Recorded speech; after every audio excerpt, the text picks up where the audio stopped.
Sa mga may international at domestic flights sa NAIA, paalala na agahan po ang pagpunta at ihanda ang mahahalagang dokumento papasok ng terminal. Yan ay para iwas siksikan lalo't inaasahan darami pa ang mga pasahero ngayong araw.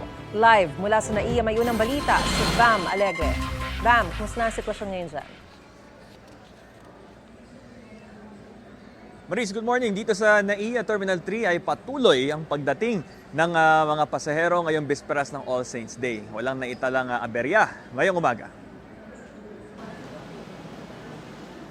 Ayon sa Manila International Airport Authority, tinatayang 1.3 million na mga pasahero ang inaasahan sa Ninoy Aquino International Airport mula October 28 hanggang November 5. Katulad ng ibang ahensya ng Department of Transportation, naka-full alert din ang pamunuan ng paliparan. Ilan sa mga paalala sa mga pasahero, dumating ng maaga sa paliparan. 3 oras sana lalo kung international flight. Ihanda ang boarding pass na madaling makita sa inyong cellphone. Sagutin din ang e-travel form para mapabilis ang proseso sa immigration. Sa magdamag, marami na ang mga pasahero sa NAIA Terminal 3 katulad ni Roxanne Nocos na pauwi sa Butuan. May reunion sila ng balikbayan niyang kapatid at dadalawin nila ang puntod ng kanilang mga magulang. Pinapaaga din kami ng kapatid ko. Dito lang daw kami maghintay. Kaya ganun. Sabagay, mas maganda na po maghintay kaysa maabala. Cavite pa eh. Apa.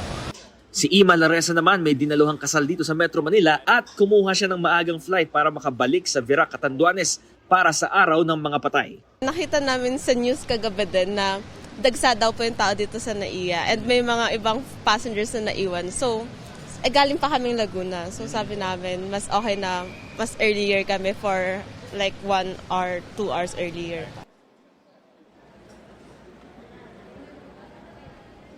Maris, pasado alas 7 ng umaga, ito ang sitwasyon dito sa NAIA Terminal 3. Makikita ninyo sa ating likuran, ito yung mga check-in counter. Nananatili yung volume ng mga pasahero pero walang mahabang pila. At sa paligid din ng airport ay may mga assistant counters para sa ating mga pasahero. Ito ang unang balita mula rito sa NAIA Terminal 3. Bam Alegre para sa GMA Integrated News.